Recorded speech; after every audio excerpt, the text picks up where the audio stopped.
All right. Hello, everybody. Let's get started with a little bit of music. Waiting some people to come in.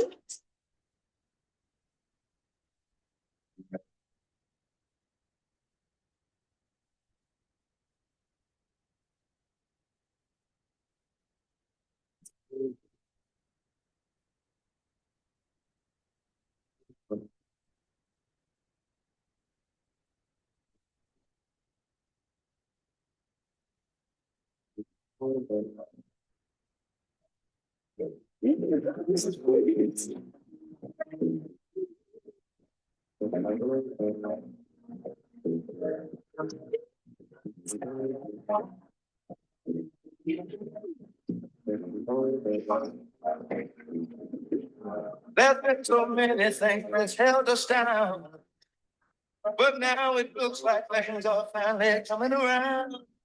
I know we've got a long, long way to go, and we'll end up long, long. Don't let nothing hold us back. We're putting ourselves together. We're polishing up our act. With help down before. I know I refuse to be held down anymore. Good morning. We're going to get started here in just a minute.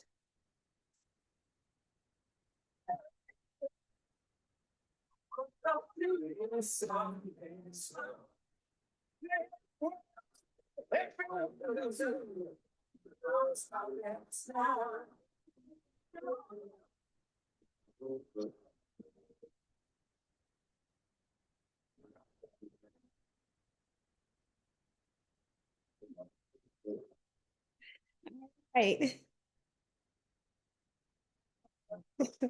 Good morning. Good morning. I hope you're having a good morning wherever you are. I'm so excited to be talking to you today.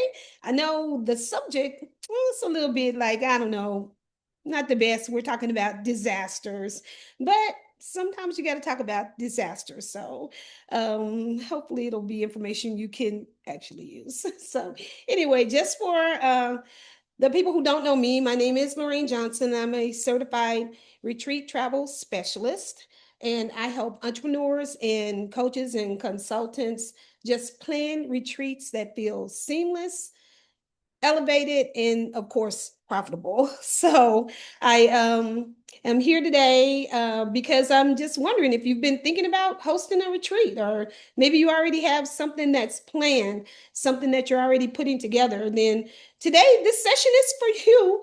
It's maybe something that I'm going to be that you've already had on your in your mind, and you just are wondering if you're getting going right. And so this is a good time for you to be talking about disasters. So today I'm walking you through the top 5 retreat planning disasters that I see over and over again. And I don't want to scare you, not trying to scare you, but I do want to help you avoid these mistakes if at all possible. Um, I see them quite a bit, and they just help people. I just want to help people avoid losing money, losing momentum, and maybe even losing your credibility because of something good that you're trying to do for people.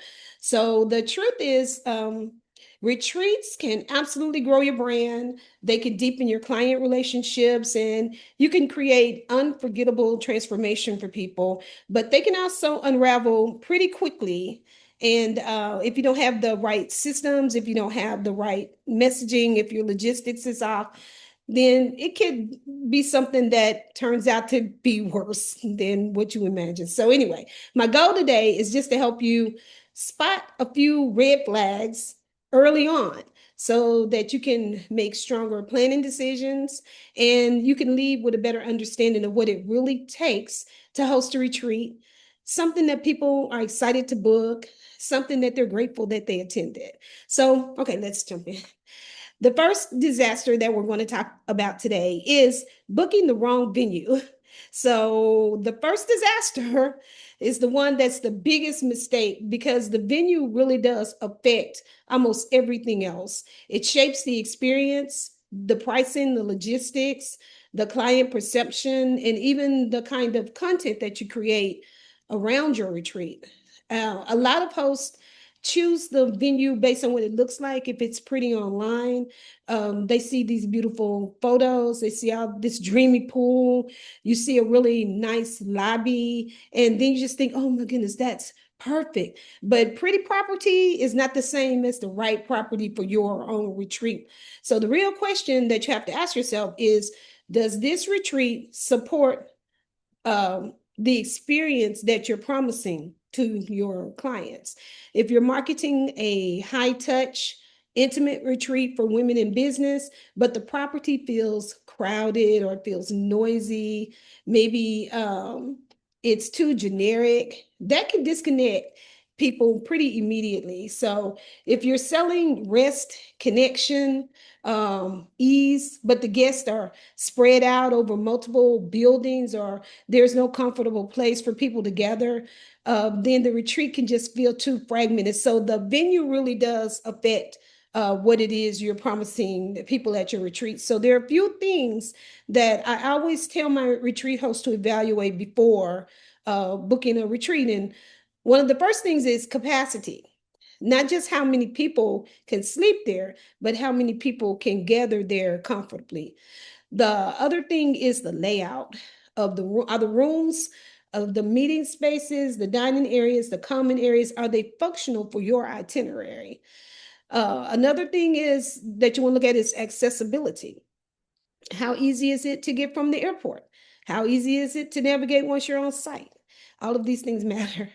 You also want to look at your brand alignment. Does the venue fit your price point, your audience, the feeling that you're trying to create? Does the brand actually align with that? And then support. Does the venue team actually understand groups? Do they understand groups at all? And do they know how to support your retreat environment? So one mistake that I see often is hosts just falling in love with the venue before they think through the guest journey. A retreat is not just where people sleep, it's where they arrive tired, where they gather, where they eat, where they connect, where they learn, where they rest, and where they make memories. So when you're evaluating a retreat venue, you have to think beyond aesthetics and ask yourself, what will my guests feel when they arrive? Will the space make the experience easier or harder to deliver? Will it support the transformation that you're promising? So this way you avoid this disaster by starting with the retreat vision first and choosing your venue second. So not the other way around. So now that's the first disaster, one way that you can avoid it. So now the second one that we're going to talk about now is the pricing. Is the pricing wrong? If you price it, this is one of the most common things that I see. People probably don't realize how common it is that to price your retreat just not the right price point. I see retreat hosts underpriced because they're afraid no one will buy it. Are they overpriced because they picked a number that just sounds premium without building the value around it? Both of these approaches create problems. So when you underprice, you usually end up stressed, stretched thin, and resentful as money is coming out of your pocket. So you may feel the spots, but now you're delivering a large experience on a small margin, and there's no room for any kind of surprises, no upgrades, or even your own compensation. And so we definitely don't want to do that. When you overprice without clear positioning, people hesitate. Now, it's not always because they can't afford it, but it's because they don't understand why this retreat is worth the investment. So you have to definitely make sure you make those things connect. Pricing is not just about math. It's about math plus positioning and plus perception. So it's math plus positioning plus perception. That's what I'm trying to say.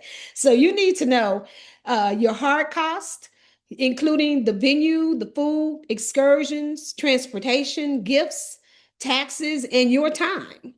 You need to know your desired profit margin. How much do you want to make? You need to know what your audience is used to paying. Whether or not this retreat is being sold as luxury, transformation, community, business strategy, wellness, or some other thing or some combination of things. So much plays into pricing it right. So you definitely have to think about if you're pricing under or over, and try your best to get it right. The one of the biggest pricing mistakes is basing the number on what feels comfortable to say out loud instead of what the actual costs are.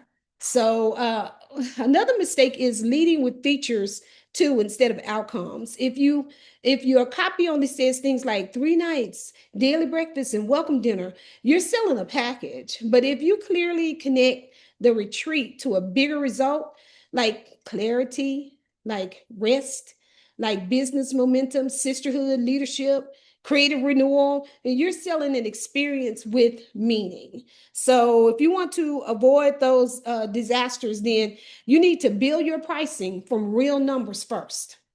Decide what level of experience you want to offer. You have to make sure that your messaging supports the investment and include payment options when appropriate, because flexible payments can help make the registration process feel more approachable and straightforward. So the right price should allow you to deliver with excellence, protect your profit, feel in line with the promise that you're making. So now moving on to disaster number 3, skipping the contract. Boy, this is a big disaster. Skipping the contract, this is one of those mistakes that people usually regret after something really goes wrong. When everything is exciting in the planning stage, it's easy to move fast, and you're booking the venue, you're talking with the vendors, you're collecting deposits, you're announcing the retreat, and you're just getting out the momentum going. And then in that rush, some hosts really rely on verbal agreements, or they allow email to serve as like some kind of a boundary or some kind of assumption. So, that's just not enough. A contract is not just protection when things go bad, it's also clarity when things are going well. So it helps everyone understand expectations from the very beginning. So you need clear written agreements with venues, with vendors, with service providers, and with any of your attendees. Everybody needs to know what's going on. It needs to be written down. So for the vendors and the venues, you want clarity around what their payment schedules are, what their cancellation terms are, what they're going to deliver, what the room blocks are, what the food and beverage minimums are, what the force majeure language is, what's the attrition on the rooms, and what happens if the property changes something after your book. You definitely want these things all written down and spelled out clearly. So for attendees, your retreat terms should address something like the payment schedule, cancellation and refund policy. You definitely want them to know what's included. You also want them to know what's not included, and what their travel responsibilities are, if there are going to be any required documents. Maybe you're going international and the country that you're going to is going to require a visa. They'll definitely need to know that right away. You want to know what behavior you expect from your attendees, and if there's any liability language when appropriate, that should also be in your contract. So the reason that this matters so much is because retreats involve money, they involve travel, they involve timing, and there's so many multiple moving parts. So the combination can create misunderstandings very quickly, and the expectations can just be offline if things are not documented properly. And so let me say this clearly. Having a contract does not make you cold. It doesn't make you impersonal. It makes you professional. It shows that you take the guest experience seriously and that your business is built to handle real transactions responsibly. So the way you avoid this disaster is just simple. It's don't collect any money without clear terms. Don't confirm any partners without written agreements. Don't assume everyone understands what you mean. So, I mean, the more clearly things are spelled out up front, then the less likely you are to spend time putting out fires later. So now moving on to disaster number 4. We're almost at the end talking about disaster. So that one is a weak sales page that leaves people with more questions than they have going into it. So this is one that just quietly hurts a lot of retreat launches. Your retreat sales page is not just a pretty web page, it's your salesperson. It is often the main place where someone decides whether they are interested, whether they trust you, whether they understand the value, whether they feel ready to book. So here's the problem. Most retreat sales pages are either too vague or too incomplete. They may look beautiful, they may sound inspiring, but if the page does not answer the questions a potential guest is already asking in their mind, they pause. And that pause usually turns into inaction. So people are not just asking, does this look nice? They're also asking, is this really for me? What exactly am I getting? What will I do each day? They want to know. Is it worth the price? Will I fit in? These are questions that people are asking themselves. What happens after I pay? Can I trust the host? Yeah. Why should I choose this retreat over a vacation, over some other kind of offer? So, as many of these questions as you can answer in your sales page, that's going to help lead a person to actually click the registration button and say, I want to come. That's what you want to make sure you alleviate those questions on the front end. So, a strong sales page has two jobs to do at the same time. It has to fully answer questions and it has to just create a desire for people who want to come. If it only sounds exciting, but it leaves out the important details, then people won't feel safe enough to buy. If it only gives details, but it doesn't help them imagine the experience, it feels flat and transactional. So either way, that's neither one of those are good. So you've got to find the balance of giving them all the information they need while also inspiring them to go ahead and say, we want to come. So let's talk about what the page needs. First, your headline. The opening section needs to quickly communicate what the retreat is, who it's for, and what the core promise is.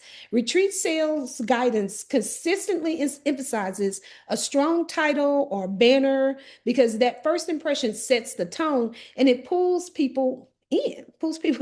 So, second thing that you really need on your sales page is you need to clearly define who this retreat is for. So this is one of the biggest conversion shifts that you can make. When people can see themselves in your words, they lean in. So when the messaging is too broad, then they just scroll away. So your reader may be thinking, yes, this was made for someone like me. That's what you want them to be thinking once they get done reading what you have on your page. The third thing that the page needs is it needs to explain the transformation, not just the itinerary.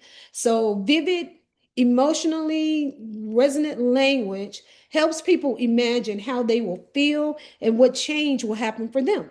That's especially important for retreats because transformation is part of the appeal of a retreat. So this is where you move beyond. We'll have workshops and dinners and into you'll leave feeling clearer, lighter, more connected, more confident, and more rested and more focused. Those things help people really imagine what the outcome could be for them. Fourth is to answer the practical questions very clearly. So this is where the trust is built. A strong retreat page should cover location details, what to expect, what's included, what the pricing is, what kind of room options do you have? Do you have a payment plan? And what is it? If you have any other questions that people have already been asking you, that should be on your sales page. Answer those questions in the FAQs.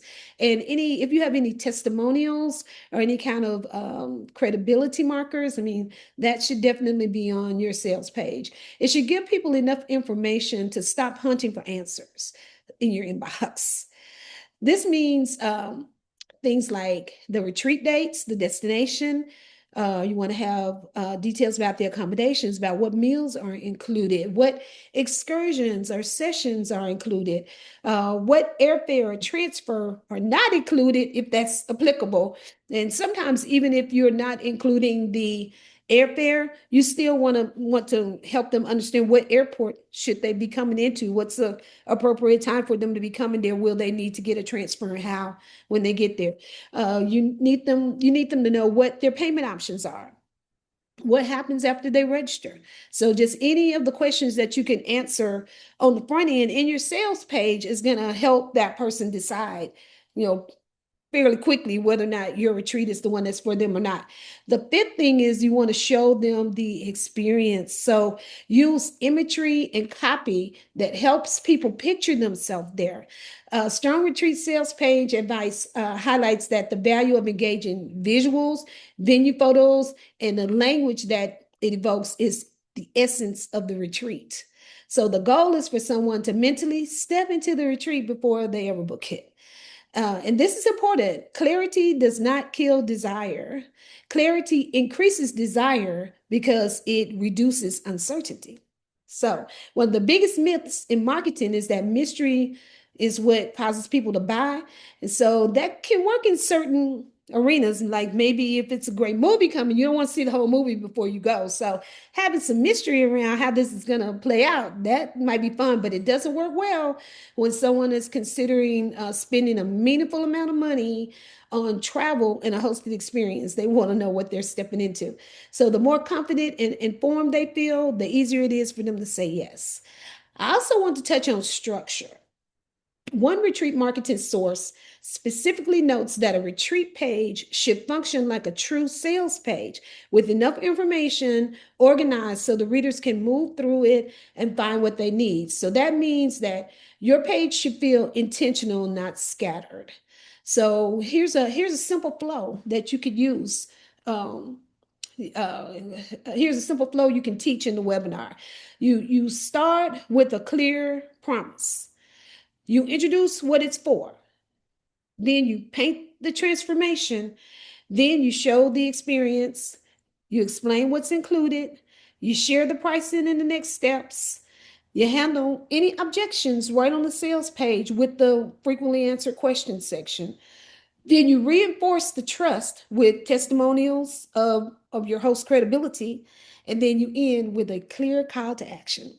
So if your sales page is not converting, it doesn't always mean people are not interested in the retreat. It just sometimes it just could simply be that they don't have enough clarity to move forward. So if you could give them that clarity, then they can make a decision, an informed decision, right away.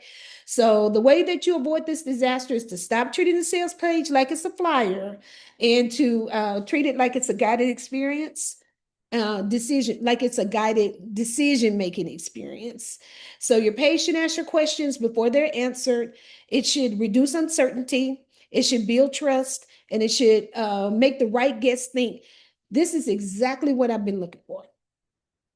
So now, on to the last disaster that we're going to talk about this time, and that is disaster number 5, ignoring communication and logistics. The fifth disaster, ignoring communication and logistics. This is often where retreats start to feel pretty chaotic behind the scenes. You can have a beautiful venue, a strong concept, but if the guests are confused about what to do, where to go, what to pack, how to get there, what to expect, then the experience just starts to feel really stressful before it even begins. Clear communication is one of the backbones of successful event planning. Best practice guidance for event organizers consistently emphasizes clear channels, timely updates, concise, useful email communication to reduce the confusion and keep everyone aligned. So this matters because your guests they're not inside your planning brain. They don't know the schedule that you've been working on for months and months. They only know what you tell them. So some of the common mistakes that you can make with include sending information too late, sending information too much and too scattered, not clarifying if there are any changes in the schedules quickly as possible, and assuming that guests know what's included. So you could, and another one would be failing to create one central place for details. So every time they come to this one place, it could be a Facebook group, it could be a website, but it's just got to be one central location where they can always come and find the answers and see changes and keep up with what's going on. Strong event communication guidance recommends attractive but informative invitations, clear confirmation messages, and a pre-event guide with FAQs and preparation details so that the attendees feel oriented and excited. This kind of structure, it works really beautifully for retreats too. So instead of sending random updates as to things come to mind, think in stages. So your retreat communication should include things like a confirmation email right after they book. It should have a welcome message with next steps. It should have a pre-departure guide with packing tips, arriving details, and any other frequently answered questions on there. It should have clear instructions for the flights, for transfers, for check-in, and contact information. And there should be timely updates if anything changes. So this is also where consistency matters. Event communication advice stresses clear and timely communication of changes because proactive updates reduce confusion and they help people adapt smoothly. So in retreat planning, that means if dinner time changes, airport pickup changes, or a session shifts, then the guests, they should hear about it as quickly as possible. And so from a guest experience standpoint, communication, it creates emotional safety. When people know what's happening, then they relax. When they don't know what's happening, they become anxious, they become frustrated, and then they're less present at the event anyway. So if you want your retreat to feel polished, don't just plan the experience, you have to plan the communication around the experience too. So that means thinking through every touch point from the moment that they book till the moment they return home. So now, as you can see, these five disasters, they're really not rare. I mean, they happen all the time. But the good news is that they are avoidable when you know what to look for and you build your retreat on a solid foundation. So that foundation is the right venue that supports the promise, the right pricing that supports the business, the right contracts that support the boundaries, the right sales page that supports the conversions, and the right communication supports that supports the guest experience from beginning to end. So when those pieces are working together, then your retreat is not just easier to manage, it becomes stronger, it becomes more profitable for you, and it becomes more impactful for your guests. So at this point, I'd just like to open it up for questions. And I actually do have some questions that some people have already asked me. But if you do have any other questions while I'm going along, just feel free to put them in the chat. The So some people have been asking me things like, how far in advance should I start planning a retreat? And this is a good question because it takes a minute. A retreat is not something that you're going to say next month, I'm going to take 10, 12 people to the Caribbean. That's definitely needs a longer time frame for planning. So I would say anytime from 6 to at least 9 months. Is really not unusual to even spend a year planning your retreat. And a lot of that, sometimes if it's even bigger, like if it's a bigger retreat, maybe you've got 50 people coming. I mean, it might take longer than a year. So you just want to give yourself plenty of time to get things going. And if you're in this webinar, you actually probably already have some of the tools that I've been giving you in your emails. So the one of the very first tools that you got was a budget and timeline, so that you could see from 3 to 6 months, this is what you should do. From 6 to 9 months, this is what you should do. From 9 to 12 months, this is what you should do. So if you didn't get that, if you don't know where that is and you need that again, just let me know. Just message me or email me and I'll send you that again. So basically the answer is as soon as possible, but anywhere from 6 to 9 months in advance is good. Um, Another question is, what is the biggest red flag when choosing a venue? Man, so you probably already know what I'm going to say. It's contracts. It's contracts. If they start pushing back on changes that you want to make in the contracts, no, no, no, no. If there's no, let's say you're taking a group to the Caribbean during hurricane season and there's no language in the contract about what happens if a big storm comes up. No, no. Nowadays, after what we've been through with COVID, there should be language in there about what would happen if there is another kind of thing like that happens that shuts things down. We definitely want to know what we should do. We learned a lot during that time and all the cancellations and all the money that people lost because there was nothing in place because we've never been through anything like that before. So, you want to, if you just want to make sure that your contract is just as complete as possible. And so a red flag to me would be if the venue itself is pushing back on changes that you feel are important, or if they're just even saying things like, oh, it just doesn't matter. Our contracts are standard.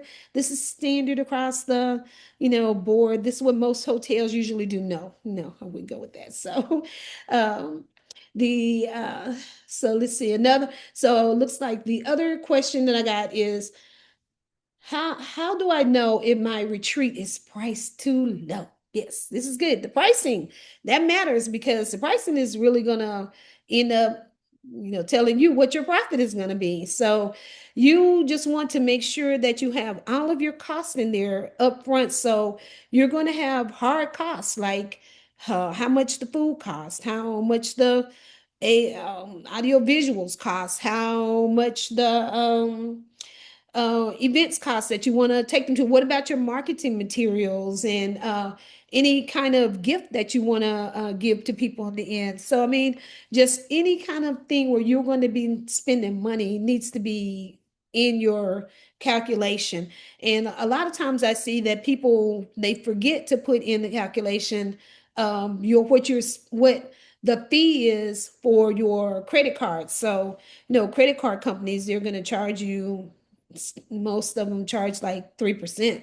So you want to make sure that that 3% is added into your calculation as you're coming up with the price for your retreat. So what I've done, then I created another gift that I'm going to give to you.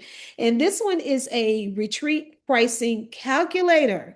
So it will allow you to just go in, answer the questions, and put the numbers in. And then in the end, you'll get a nice graph that'll say, if you have this many people, then this is what you could expect your profit to be. It'll say you need to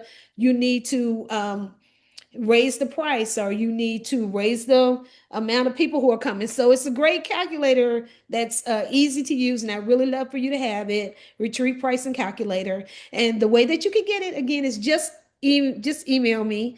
You can email me at the number 2 Lori, Lori, at envisiongrouptravel.com, and just say you want the retreat pricing calculator that you heard about on the webinar today, and I will send you a link right to it. So I want to thank you so much for being here and for spending this time with me today. If you're planning a retreat and you want support doing it the right way, that's exactly the kind of work that I do, that I help clients with. So from the early concept and positioning to the logistics, planning, and the guest experience, my goal is to create a retreat that feels thoughtful, polished, and profitable.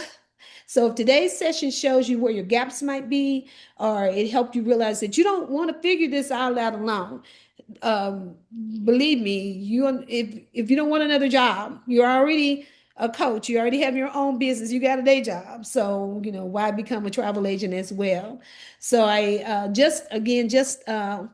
you can go to my calendar at calendly.com/talk the number 2 Lorraine, Lorraine, and get on my calendar, and let's just have a little